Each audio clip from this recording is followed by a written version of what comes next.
Vous retrouvez maintenant La Foi prise au mot, votre émission de formation chrétienne présentée par Régis Burnet. Aujourd'hui, dans le cadre de notre série de carême sur les 7 conseils évangéliques, cherchez la justice de Dieu. Avec sœur Marie Monet, dominicaine, invitée fil rouge de cette série et rectrice de Domini Universitas, et Louis-Léon Christians, professeur de droit canon à l'Université catholique de Louvain en Belgique.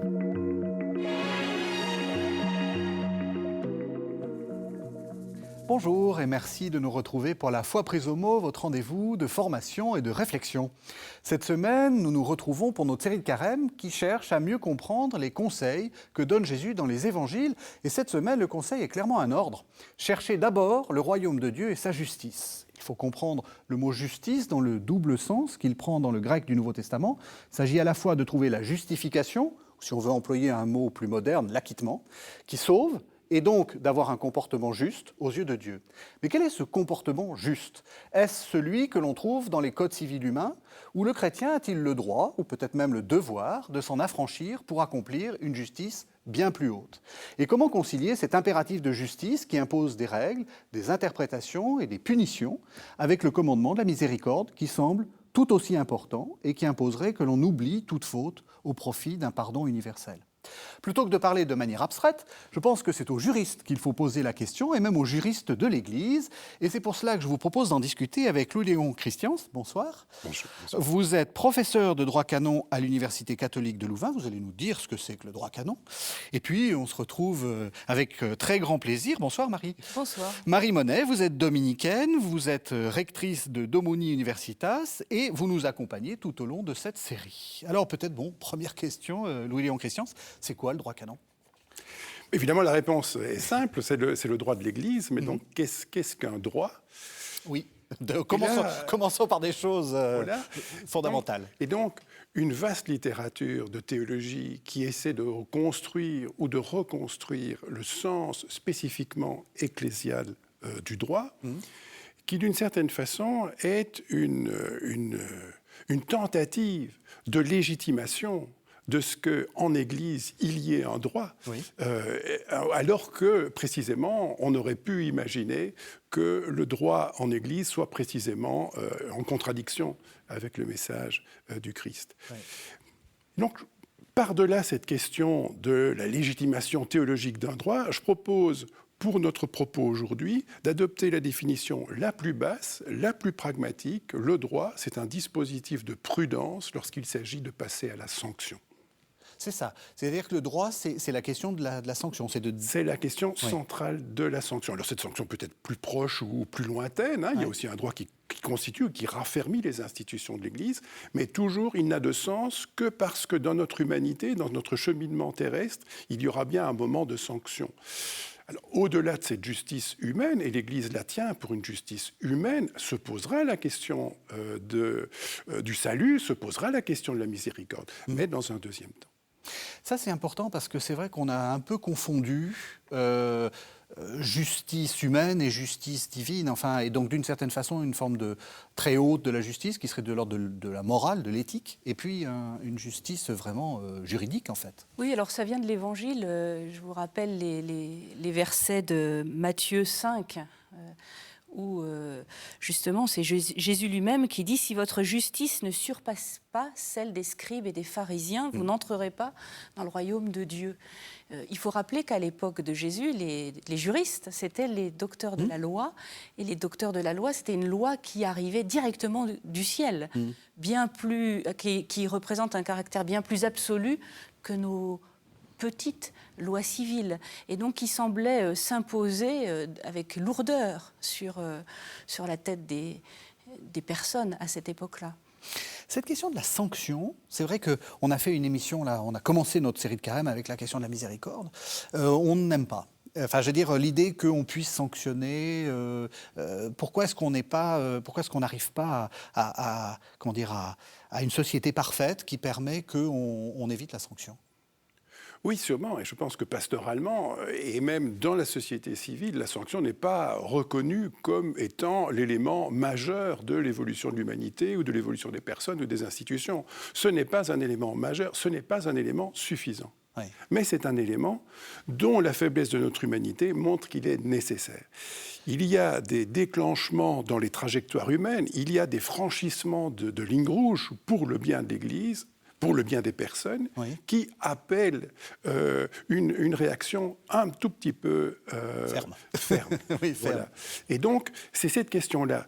Le dispositif canonique est un dispositif qui se construit, comme dit le Code de droit canonique, en vue du salut des âmes, mais il n'est pas le lieu du salut des âmes. Hein.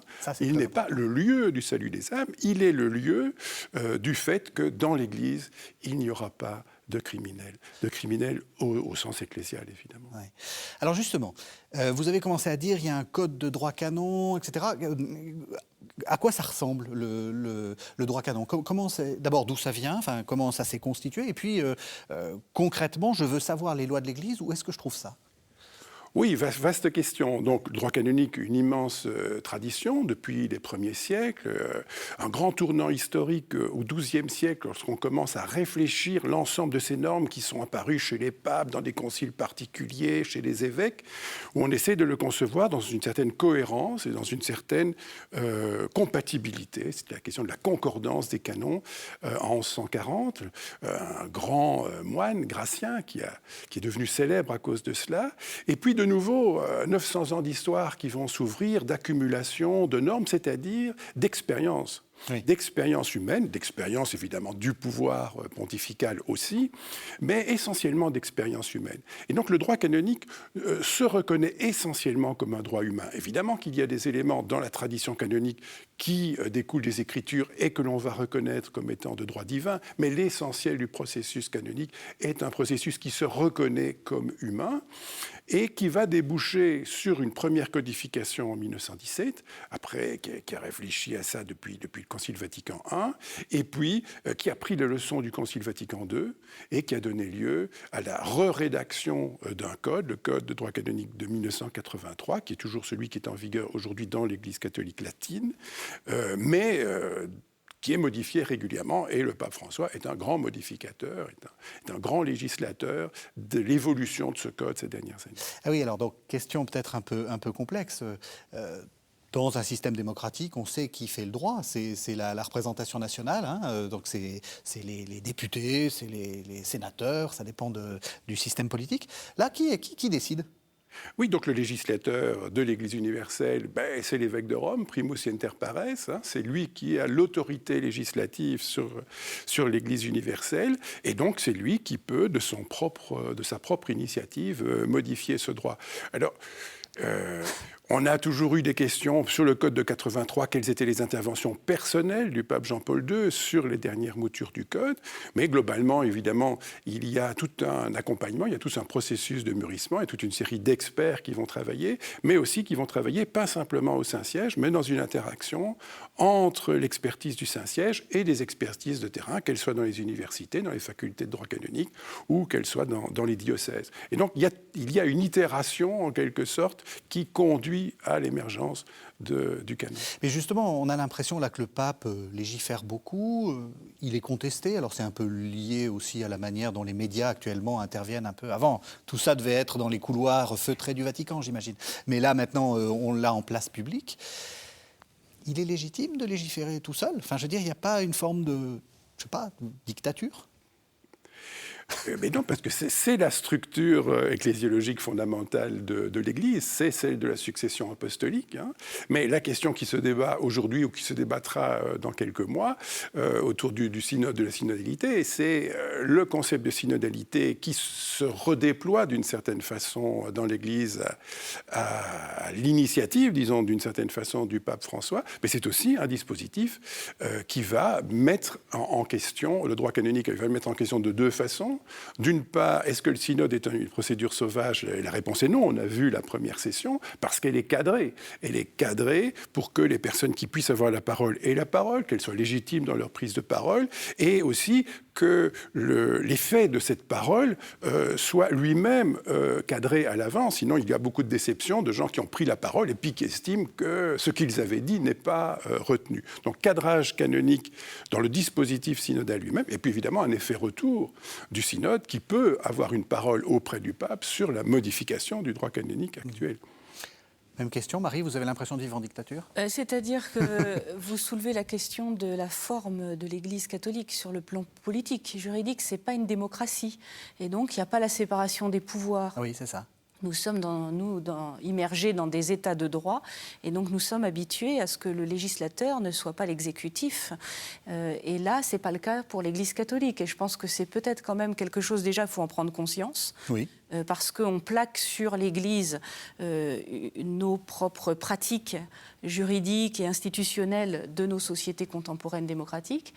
Et puis peut-être c'est une question quand même à se poser. Alors vous avez esquissé le chemin de la synodalité comme étant presque comme un correctif à ce que la structure actuelle ecclésiale pourrait avoir d'excessif et que vous qualifiez, Régis, de dictature. C'est une manière, d'une interrogation. C'est une manière, oui, voilà, c'est une manière de provocation, bien entendu. Mais la question se pose effectivement qui est légitime pour légiférer et qui est légitime pour appliquer, qui est légitime pour sanctionner. Et si c'est toujours la même instance, on voit bien qu'il y a là une collusion potentielle qui porte préjudice au processus même de faire justice. Et c'est ce qui est reproché souvent dans les questions des scandales actuellement, oui. C'est que ceux qui jugent, ceux qui sont censés appliquer, et parfois même ceux qui sont concernés par la sanction, c'est le même groupe. Et ça peut poser problème. Vous écoutez actuellement La Foi prise au mot, votre émission de formation chrétienne présentée par Régis Burnet. Aujourd'hui, dans le cadre de notre série de carême sur les 7 conseils évangéliques, cherchez la justice de Dieu avec sœur Marie Monet, dominicaine, invitée fil rouge de cette série et rectrice de Domini Universitas, et Louis-Léon Christians, professeur de droit canon à l'Université catholique de Louvain, en Belgique.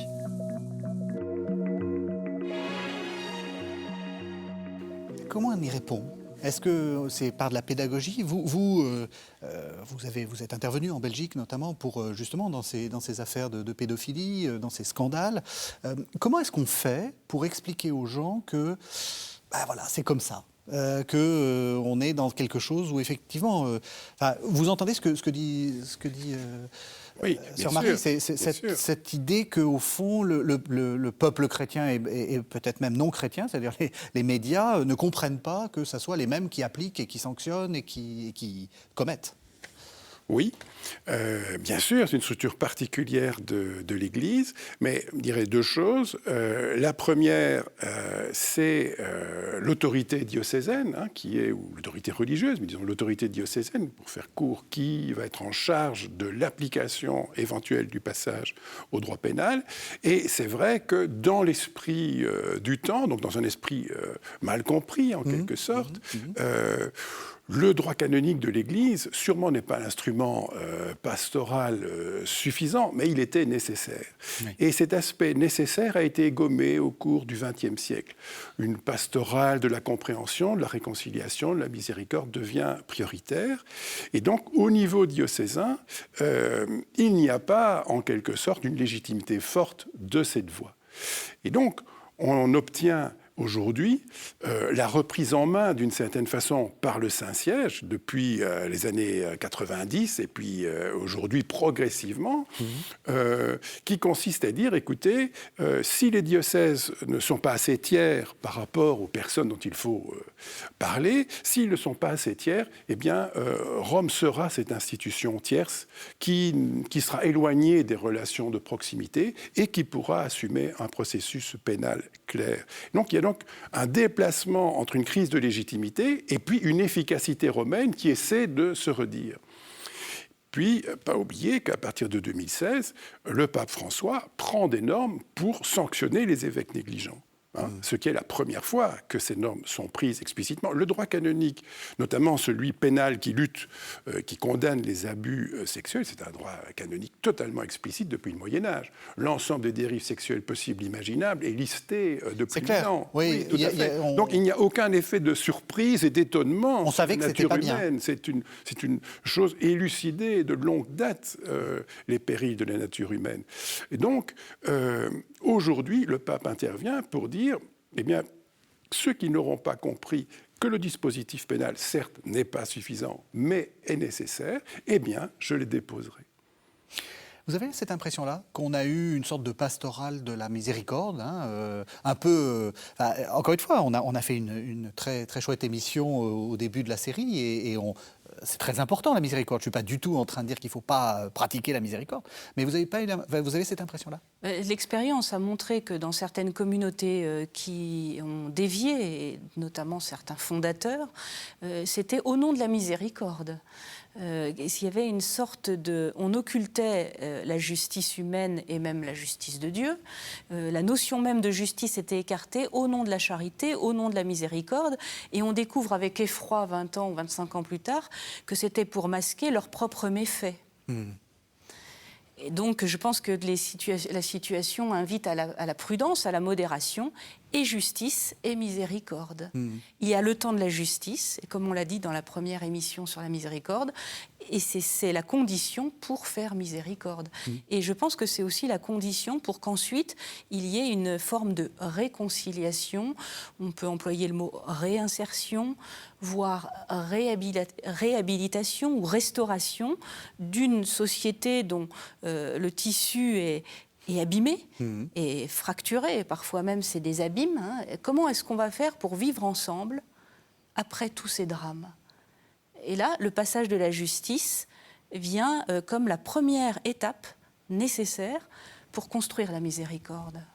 Vous êtes d'accord? Vous avez un rôle presque, je ne sais pas, pédagogique, ou je ne sais même pas comment dire, enfin, ou pour dire quelque chose, en fait, pour que les choses soient dites? Vous avez un rôle objectif? Voilà. Oui, je pense qu'il faut que les choses soient dites pour être vécues en Église, et puis aussi pour que l'Église atteste par sa vie aussi l'appel du Christ, et de ne pas de protéger notamment la vie des enfants, qui ne sont pas des victimes latérales, qui sont membres de ce peuple de Dieu, membres de ces plus petits que le Christ a appelés sous sa vigilance.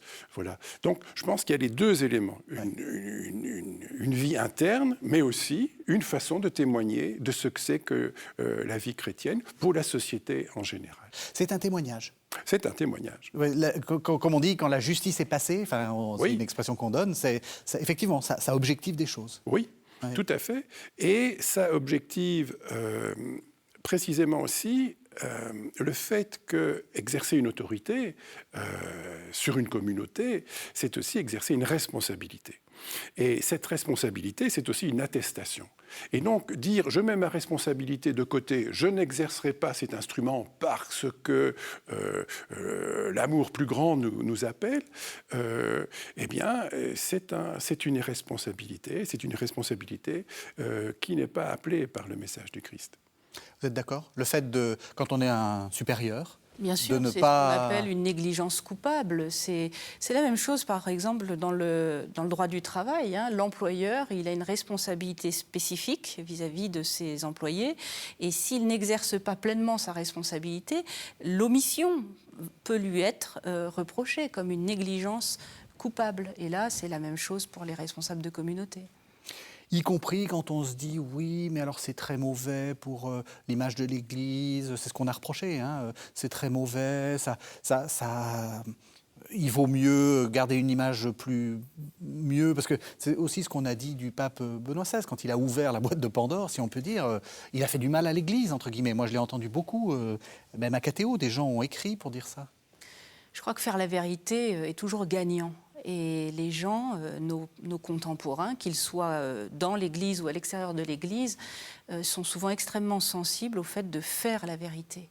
Et puis de protéger les plus faibles, les enfants, les personnes vulnérables. Et on y gagne déjà à faire cette vérité. aussi douloureuse soit-elle en termes d'image de soi et de narcissisme communautaire.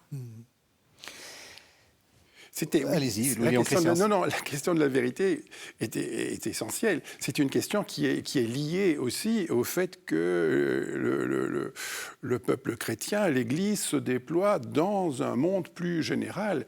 Et donc on est tout de même bien d'accord en termes de positionnement historique ou anachronique, et on peut le regretter tant qu'on veut. Mais, je veux dire, le 19e siècle, par rapport à la sexualité ou par rapport aux dérives sexuelles, globalement entretient un grand silence et qui n'est pas spécifique à l'Église, qui est celui des familles, qui est celui des procureurs. Les procureurs pouvaient poursuivre tout ce qu'ils voulaient, ils n'ont pas poursuivi non plus. Donc c'est un état général de la société. Donc il est en quelque sorte regrettable que l'Église ne soit pas davantage prophète par rapport à ces questions, mais nous sommes bien à un moment donné où l'Église prend acte des mutations nécessaires, et elle prend acte au gré d'une parole qui s'est libérée dans la société, qui s'est libérée dans les familles, avec l'évolution du regard qu'on porte aux enfants aussi. Et donc, je pense qu'il y a toujours ce problème d'anachronisme. Oui, les choses sont en train de se faire. De là à reprocher qu'elles ne soient pas faites il y a X dizaines d'années, ça, c'est une toute autre question. C'est important. Vous employez un mot que j'aime beaucoup, prophète. Et je crois qu'à travers les travaux récents de l'Église de France de ces dernières années, elle fait acte de courage, l'Église de France, et elle est prophète. Et je pense que ça, il faut quand même le redire, ou le dire tout simplement, et le porter au crédit. Quelle institution fait un tel travail d'investigation, de mise à nu Alors, ça ne va jamais assez vite. Et ça ne va jamais assez loin pour les victimes, parce que le drame qu'elles ont vécu est incommensurable. Mais il faut reconnaître que l'Église s'est engagée dans un chemin de vérité qui est tout à son honneur. Il n'y a que l'Église de France ? L'Église de Belgique n'est pas prophète ? Si, disons que sûrement, c'est vrai, mais je partage ce que dit Marie. C'est le mouvement historique est lancé, et l'Église, dans différents pays, dans différents lieux, prend une responsabilité que d'autres corps sociaux n'ont pas Exactement. encore. Par rapport à d'autres instances. C'est ça. Oui. Mais ce qui est, alors, d'une certaine façon étonnant pour le comparatiste, c'est qu'on part souvent de cette idée d'une Église catholique extrêmement centralisée, et effectivement l'autorité romaine et l'autorité de la curie, mais quand on observe la réalité, c'est certain qu'on observe des vagues plus ou moins d'une dizaine d'années. La première intervention de Jean-Paul II, c'était en 92, et puis il faut attendre 2001 pour qu'il universalise les normes qui avaient été prises en 92. Il faut attendre 2010 pour que les normes de 2001 soient réajustées. Il faut attendre 2019 pour que le pape François reprenne des normes beaucoup plus explicites sur l'obligation de signalement, sur les sanctions à l'égard des évêques négligents. Pour la France, dès les années 2000, la Conférence des évêques de France a pris des guidelines, mais tout ne démarre qu'avec l'affaire de Lyon. Et pour la Belgique, c'est la même chose. Les évêques de Belgique ont pris des premières mesures en 98, et puis en 2010, il y a eu un gros scandale aussi lié aux dérives d'un évêque. Et puis aujourd'hui, la Belgique est de nouveau devant une commission d'enquête parlementaire. On est en 2023. Et donc tous ces clergés, toutes ces conférences épiscopales nationales, eh bien, ils y vont chacun de leur côté, 10 ans par 10 ans. Et pour le moment, la France est à sa deuxième ou sa troisième vague. L'Italie, je pense, est en train de comprendre tout doucement les choses. Ça dit justement, c'est intéressant, parce que ça dit justement que l'Église universelle, elle n'est pas monolithique. Il y a des traditions nationales, il y a des cultures nationales, effectivement, la libération de la parole n'est pas... Voilà, on parle de la Belgique, mais l'Église de Suisse est extrêmement engagée dans le processus vis-à-vis des victimes d'abus sexuels. Oui. Oui, donc on voit des cultures tout à fait différentes. Des commissions d'enquête. Même dans le monde francophone, il y a des gens qui sont finalement des voisins, donc qui partagent quand même quelque chose de très commun. Oui. Mais là, j'aimerais rebondir sur ce que dit Marie, sur la question des victimes. Et donc, effectivement, les évêques suisses sont parmi les premiers à avoir réellement, il y a déjà longtemps, posé le mot victime sur la table. Parce que même les normes du Saint-Siège, il faut attendre le pape. Alors, dans les discours du magistère, dans les discours des papes, oui, le fait que les victimes sont des enfants va intervenir. Mais dans la norme canonique, globalement, il faut attendre François pour que, et encore petitement, pour que la question canonique de la victime soit posée. Alors, deux choses. La première, c'est le véritable déficit actuel du droit canonique. C'est quel est le statut de la victime, comme si la victime était collatérale, comme si elle n'était pas membre du peuple de Dieu, pièce rapportée. Ça, c'est une première chose, il faut s'interroger là-dessus. Je pense que c'est le gros travail qui reste à faire et que le pape François a lancé. L'autre chose, c'est qu'il faut tout de même rappeler qu'en droit pénal universel, en droit pénal naturel, si je puis dire, la question de la victime est une question extrêmement sensible, extrêmement importante, mais extrêmement sensible. Donc la façon dont nos différents droits nationaux, soit le droit français, le droit belge, etc., posent la question de la victime, ça date des années 90. La victime, dans le droit pénal classique, est exclue comme assoiffée de vengeance. Oui. Et donc il faut absolument que le procès, si je puis dire, portant sur le crime, soit distinct du regard de la victime, puisqu'on comprend évidemment que la victime appelle vengeance. Et donc le renouveau du statut pénal de la victime, que ce soit en droit d'État ou que ce soit en droit canonique, est une réalité récente. Toute la question de la victimologie en criminologie, tout ça, ce sont des réalités récentes. Donc, le droit canonique n'est pas à la pointe, mais il a commencé à tourner la page. Et ça, c'est un élément essentiel, parce que les premières réactions du dispositif canonique, donc de 1990, les explicites, si vous voulez, jusqu'à aujourd'hui, elles aggravent la peine portant sur les clercs.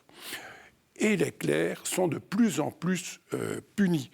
Et donc, quand on dit il y a un problème de cléricalisme, d'une certaine façon, cléricalisme par privilège, si vous voulez, ou par sacralisation jadis, privilège aujourd'hui par sanction aggravée. Et donc, cette focalisation sur le délinquant, elle est importante. C'est une question non négligeable. Oui, d'accord, mais aujourd'hui, le processus, c'est aussi de s'intéresser à la victime. Et ce processus, c'est un processus nouveau, aussi bien dans les sociétés civiles que dans la société religieuse, et c'est ça qui est au travail maintenant. Vous dites quelque chose de très important, puis après je vous donne la parole. C'est on est plus dur pour les clercs, donc finalement on est resté cléricaux. Oui, d'une certaine façon. L'adage « qui bene amat bene castigat ». Oui. Voilà. Donc, on continue simplement à travailler sur la seule personne que le droit canon estime avoir vraiment sous sa main, si je puis dire, c'est-à-dire le clerc. Mais ça pose la question, est-ce que les laïcs sont exempts du droit canon ? Je veux dire par là, après tout, moi en tant que laïc, qu'est-ce qu'on fait ? On m'exclut d'un sacrement ? Sur quoi ça peut porter le... Oui, donc les laïcs ne sont pas exclus du droit pénal canonique, mais ils ne sont pas une cible prioritaire. Mais j'entends bien ici comme délinquants, comme criminels, comme coupables de quelque chose. Donc pensons aux questions d'avortement. Et l'intégration du laïc comme délinquant en matière sexuelle, elle date de l'année dernière, elle date du nouveau livre 6 pénal du Code de droit canonique. Le délit d'atteinte au 6e commandement, donc aux matières sexuelles, est attaché à la figure du prêtre, c'est-à-dire à la figure sacramentelle du prêtre. Le laïc n'a pas cette figure sacramentelle à part sa dignité baptismale, il n'était pas dans la cible. Aujourd'hui, les laïcs sont visés dans les matières d'abus sexuels également. Laïque, ça veut aussi dire religieuse, hein ? Oui. Oui. Il faut le rappeler. Il faut le rappeler, les religieuses sont des laïcs. Oui. Et alors du coup, comment vous voyez ça ? Par exemple, on va prendre un cas concret. Les religieuses ont longtemps travaillé sans aucune protection en matière de droit social, de droit du travail notamment. Au nom de l'abnégation, du dévouement, de la charité, on tient pour acquis leur générosité. Et c'est tellement acquis qu'on va les abuser, c'est-à-dire on ne va même pas leur reconnaître les droits fondamentaux du travailleur. Droit au repos, le droit à une retraite rémunérée, le droit aux soins compensés, rétribués quand il y a une période de maladie. Et donc on a vu surgir des tas de dossiers de femmes qui arrivent souvent à l'âge de la retraite, 60, 70 ans, et qui n'ont aucun droit. Et quand vient le moment de la rupture avec leur communauté, ça peut arriver à la manière d'un divorce, elles sont dans le cadre de ces épouses qui étaient entièrement soumises aux finances de leur mari, c'est-à-dire et au bon vouloir de leur mari de les financer ou pas. Et quand vient la discorde, eh bien, on ne finance plus. Alors, il est prévu dans les textes que les communautés feront preuve de miséricorde. Et on voit bien que dans les situations de discorde, c'est pas forcément ça qui passe en premier. Oui. Et surtout, c'est injuste. Enfin, je veux dire, et c'est injuste parce que... Faire miséricorde sur une situation qu'on a soi-même entretenue et voilà. qui est injuste, Et vous vous retrouvez avec des femmes qui, pour le dire très clairement, ont bossé toute leur vie, et qui sont obligées d'adopter une posture de réclamer, c'est ça qu'on leur reproche, de revendiquer, alors que c'est en totale contradiction avec leur générosité de départ. Et on vient même parfois jusqu'à gommer 40, 50 ans de générosité, parce qu'au final, elles sont obligées, pour survivre, tout simplement, de réclamer leur dû. Eh bien ça, c'est typiquement un des cas qui, à mon avis, doit progressivement être pris en charge par le droit canon, ou simplement accepter aussi que les communautés aillent devant le droit civil pour le droit du travail, les prud'hommes, pour faire justice et permettre de rétablir ce déséquilibre absolument injuste. Il y a deux questions. Il y a ce que vous dites, et puis j'aimerais revenir aussi sur cette délégitimation. Mais on va revenir sur la question entre droit canon et puis droit... C'est un exemple. Voilà, non, mais c'est un exemple très, très important. Pour les sœurs, c'est typiquement un exemple. Qu'est-ce qui s'est passé? Pourquoi est-ce qu'on a délégitimé le droit canonique? Qu'est-ce qui... Vous l'avez dit, au XXe siècle, on a un peu lâché, quoi. Oui. Il y a deux façons de délégitimer le droit canonique. La première est effectivement un accent sur l'éthique, sur la théologie morale, sur la question du salut. Et dès lors, tout le dispositif canonique est entrevu comme bureaucratique, comme cuisine, disent certains collègues, et donc ne mérite pas ni une attention, ni un respect quelconque. Et c'est là-dessus donc que les choses sont en train de changer en disant ce n'est pas peut-être un lieu suffisant, c'est simplement un lieu nécessaire. Mais maintenant, l'histoire du droit canonique, forcément, n'est pas une histoire de perfection. Donc, que le droit canonique ait pu être le levier d'un certain autoritarisme ou d'une certaine unilatéralité de l'autorité par rapport aux clercs ou aux fidèles, laissez des traces aussi. Ça, ouais. Donc, une fois de plus, il ne s'agit pas de dire que ce n'est pas un droit améliorable. Oui, c'est un droit améliorable, et c'est un droit qui s'est déjà, au cours du temps, amélioré. Donc on ne va pas en faire une sorte de trahison d'un corps de normes parfait, sûrement. Donc, il a lui-même eu ses limites. Mais dire aujourd'hui, on va améliorer ce droit, il faut réviser ce droit, etc., n'a que peu d'intérêt si, à l'arrière-plan de ces affirmations, demeure une profonde illégitimité de ce droit. Donc vous pouvez l'améliorer tant que vous voulez. Si vous n'estimez pas que c'est un dispositif nécessaire, il ne se passera pas grand-chose. Et donc c'est pour ça qu'il est important, et donc Rome vient de publier un vade-mecum du nouveau livre de droit pénal du Code de droit canonique, qui essaie justement de joindre ces deux éléments, c'est-à-dire qu'est-ce qui est nécessaire, qu'est-ce qui est la prudence, qu'est-ce qui est la réflexion, qu'est-ce qui est l'objectivité, et puis qu'est-ce qui est la légitimité, pourquoi est-ce que ce n'est pas le dernier mot du tout de la vie du chrétien, forcément, mais pourquoi les deux doivent être menés. Donc ce travail de réconciliation entre légitimité et effectivité est tout de même en train de se faire.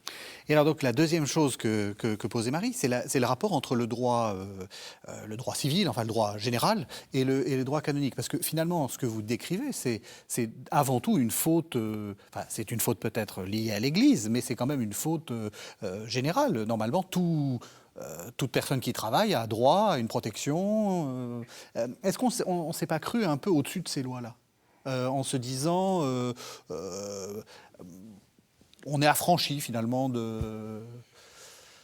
Quel est le rapport, quel rapport qu'il faut entretenir, est-ce que vous êtes d'accord pour dire que de toute façon le droit général s'applique avant tout et que Oui, donc plusieurs questions là-dessus. Oui. La première, c'est le droit de l'État, les droits fondamentaux, internationaux, européens, donnent une place importante à l'autonomie des systèmes religieux. Donc il n'appartient pas à l'État à redicter les évangiles ou le droit canon pour qu'il soit exactement comme que certains souhaiteraient qu'il soit. Donc donc ce n'est pas une opposition frontale, c'est une sorte de dialogue transformatif qui reconnaît l'autonomie, la légitimité de la vie religieuse, la légitimité des enjeux qui s'y jouent sous le regard des différentes convictions ou églises. Donc je pense qu'on ne peut pas les opposer. Maintenant, la deuxième chose... certainement que le dispositif canonique peut évoluer. Ça, c'est un dispositif qui se fonde sur une compréhension théologique de ce que sont les vœux religieux.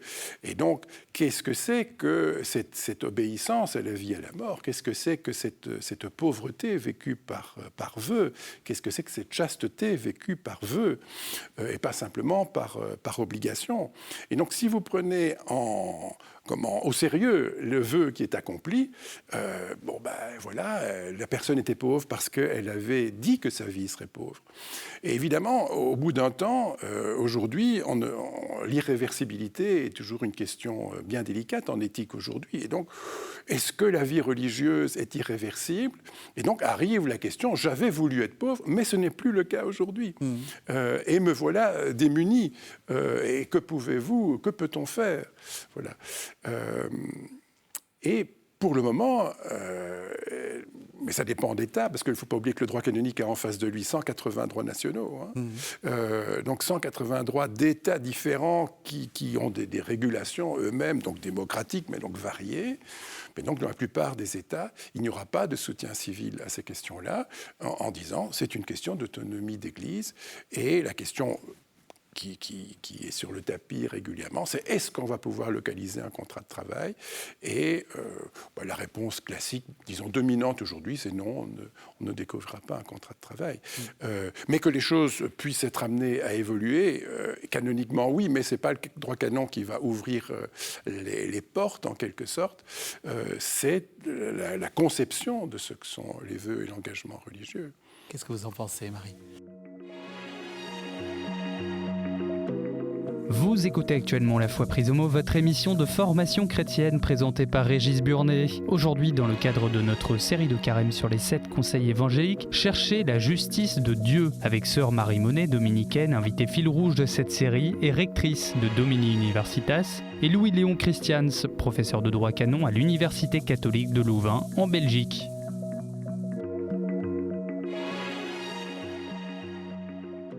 Je pense que les vœux religieux sincères, c'est très juste. Tout ce que vous venez de dire, il y a la conception sous-jacente des vœux religieux qui rendent compte, pour une part, de ces mouvements. Mais les vœux religieux, c'est une personne au sein d'une communauté et c'est comme une sorte quand même de partenariat entre la personne et la communauté. Et on voit beaucoup, on met souvent l'accent sur la personne qui serait défaillante, par exemple, qui aurait choisi d'être pauvre et qui ne le veut plus. Mais il faut aussi mettre en évidence la défaillance des communautés. Et parfois, ça arrive quand même assez régulièrement, ceux qui se retirent de nos communautés, j'en parle d'autant plus librement que je suis au sein, moi, d'une communauté, ceux qui se retirent de nos communautés peuvent avoir le sentiment, c'est pas forcément eux qui ont failli tout seuls. Il peut y avoir un retrait parce que la communauté a failli. Oui. Et donc, je pense qu'il faudrait quand même, à l'aune de l'ère du temps, du XXIe siècle, retravailler, revisiter, comme on dit aujourd'hui dans le langage courant, l'inscription de ces vœux dans les communautés et comment les communautés se responsabilisent et se dotent de dispositifs aussi de prévention des défaillances Je pense notamment, actuellement, les religieux en France ont voté la charte des droits fondamentaux des religieux. Il a fallu une charte spécifique pour réaffirmer que les religieux et religieuses gardent leurs droits fondamentaux, quand bien même ils sont religieux ou religieuses. Le fait même qu'on soit obligé d'écrire une telle charte en dit long sur la situation dans laquelle on était arrivé. Et je trouve que ce genre de travail est salutaire pour tout le monde et pour les personnes et pour les communautés et qu'on y gagne à rappeler qu'il y a quand même un partenariat entre les personnes et les communautés. Oui. je vais dire les choses très concrètement. Jeter dehors quelqu'un parce qu'il a émis le souhait de partir d'une communauté à minuit, parce que ça s'est toujours fait comme ça dans la tradition. Quand c'est une religieuse, on lui fait quitter son habit. Et le retour aux habits civils, c'est une forme de sanction. Et les gens se retrouvent au bout d'un parc à minuit et doivent organiser leur départ Ça se passe comme malproprement. Je trouve que là, les communautés sont défaillantes. Oui, alors si je peux rebondir, je dirais sûrement que le dispositif canonique, notamment, est là, idéalement là, pour assurer effectivement cette réflexivité dans la prudence. Et donc, ce n'est pas qu'au religieux individuel qui a assuré ses vœux, qui est une sorte de personnes qui seraient à la merci d'une autorité absolue, c'est aussi un dispositif qui doit cadrer les potentiels abus d'autorité ou les dysfonctionnements de la communauté. Donc il faut que le droit puisse rendre compte de la difficulté de façon, comme on dit, impartiale, c'est-à-dire en donnant la parole à l'un et à l'autre. Et s'il faut remonter au Saint-Siège, il faut pouvoir le faire. Alors je dirais que un des droits fondamentaux que le droit canonique affirme dans son code de 83, c'est que jamais l'état de vie ne peut être soumis à contrainte.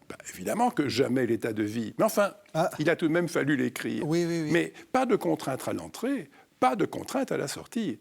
Oui. Et donc, la façon dont on pense la sortie, si je puis dire, quel que soit, etc., se place sous le fait qu'il n'y aura pas de contrainte. Et évidemment,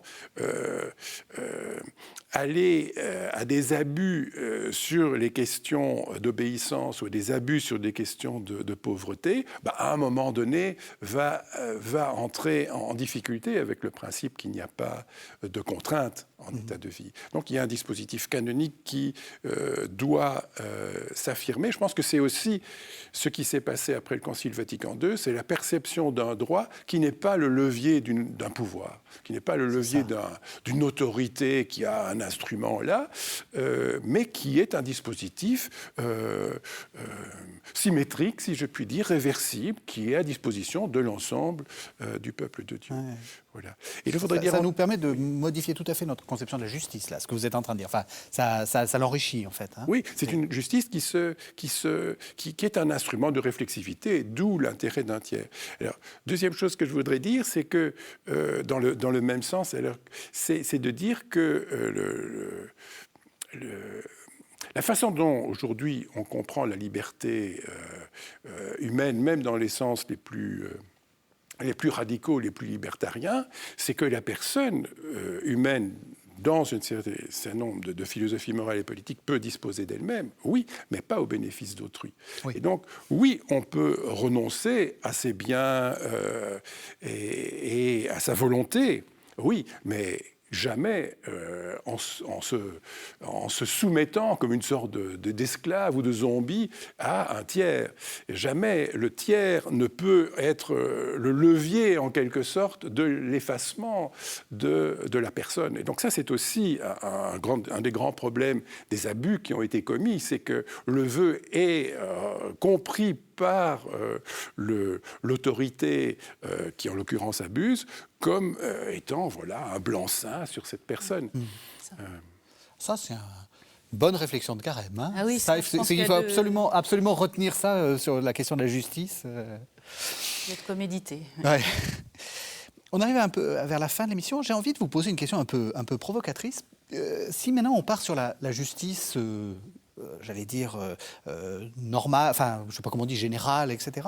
Vous avez dit que le droit canonique et donc le droit propre à l'Église est reconnu, mais comment ? Est-ce que c'est reconnu comme une sorte de règlement d'ordre interne au même titre que l'amicale des joyeux joueurs de pétanque de tel endroit, etc. Ou est-ce qu'il y a quand même quelque chose de plus ? C'est ma question de la justice liée aux religions. Est-ce qu'on a des droits parce qu'on pratique une religion ? Vous voyez, de l'autre côté. Oui, bien sûr. Donc, alors, la première chose, c'est qu'il n'y a pas une réponse. Qu'est-ce que c'est qu'un prescrit religieux pour une juridiction d'État? Ça dépend quel est le contexte, ça dépend de quoi on parle. Par exemple, si c'est un contrat, est-ce que ce droit religieux a été inséré dans le contrat? Vous lisez le contrat et vous vérifiez si ce droit religieux a été évoqué et jusqu'où dans ce contrat. Pour être concret, qu'est-ce que ça pourrait être, par exemple? C'est des questions, je sais pas, de nourriture, des questions de... Oui, mais des questions... Enfin, donc c'est une jurisprudence très abondante. Oui. Celle qui me passe pas la tête pour le moment, c'est un touriste français qui va en Terre Sainte, il est juif, il veut reprendre son vol d'Air France au retour, et il y a grève, et Air France lui dit, écoutez, il n'y a aucun problème, prenez le vol de demain, et le français juif va dire à Air France, non, demain c'est Shabbat, je ne vole pas. Et la Cour de cassation de France, il y a quelques années déjà tout de même, lui demande, est-ce que vous avez signalé à Air France que vous étiez juif? Et la réponse est non. Alors, que voulez-vous? Donc, la réponse est différente en droit de la famille. L'autorité parentale, comment est-ce qu'on éduque les enfants? Quelle était la religion des parents? Jusqu'où est-ce qu'ils peuvent revendiquer les prescrits de leur religion pour l'éducation de leurs enfants? C'est une façon de discuter, mais qui est autre. Ouais. Et celle que j'évoquais là, il y a quelques minutes, qui est de dire que l'autonomie des églises, et donc aussi l'autonomie des individus dans leurs convictions et dans leurs pratiques, est aussi prise au sérieux par les droits fondamentaux. Mais ce n'est pas ni pour l'autonomie individuelle, comme on le sait, ni pour l'autonomie communautaire. Ce n'est pas un blanc-seing, c'est pas vous ferez n'importe quoi au nom de votre religion, comme on le sait. Non, il y a des limites, mais ces limites ne sont pas binaires.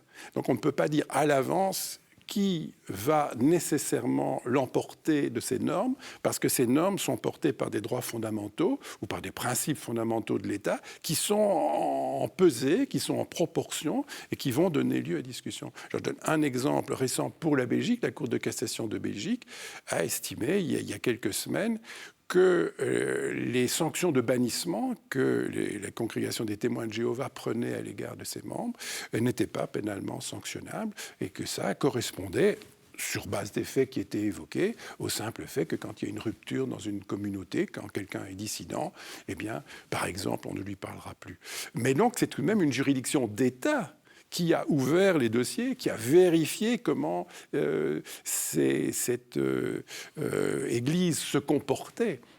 Voilà. Donc elle n'a pas dit non, je ne peux pas regarder, c'est l'autonomie d'une Église. Non, elle l'a regardé, mais l'ayant regardé, elle a estimé qu'elle n'y voyait pas d'incitation à la discrimination envers les ex-témoins de Jéhovah. Voilà. Et donc on a une jurisprudence constante de dialogue. La seule chose qu'on peut dire, je pense, c'est que chaque dispositif normatif, au nom des droits fondamentaux, se prend au sérieux.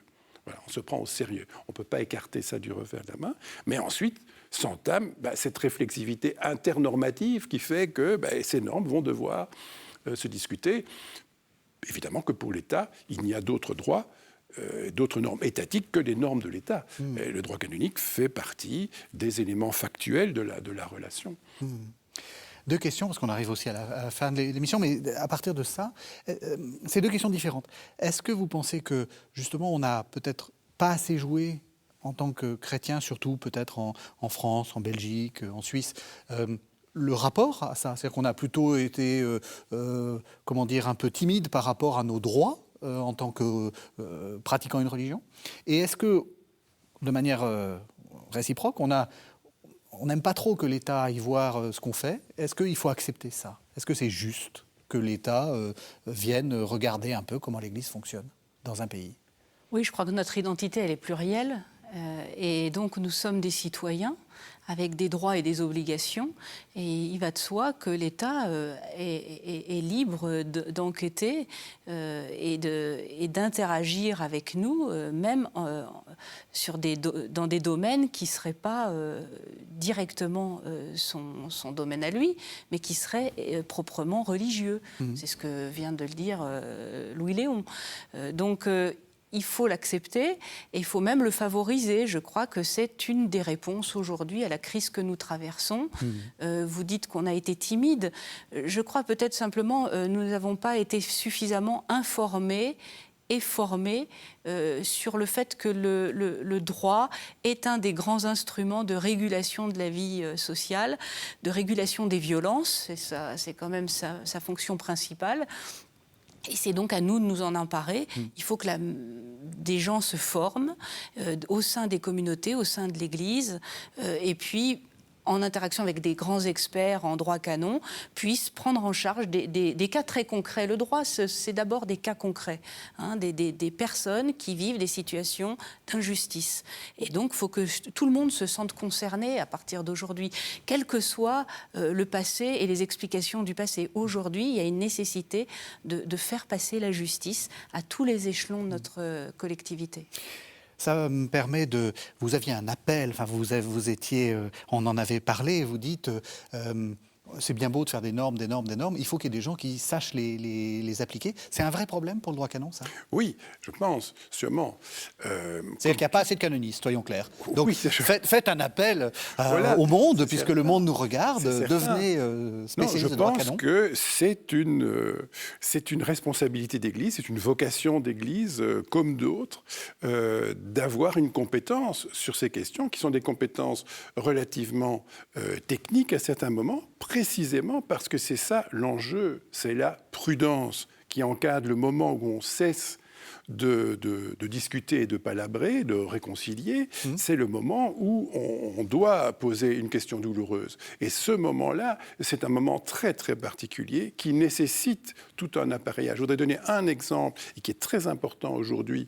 C'est la question de la prescription. La prescription qui fait qu'un délit pénal ne peut plus être poursuivi un certain nombre d'années après sa commission.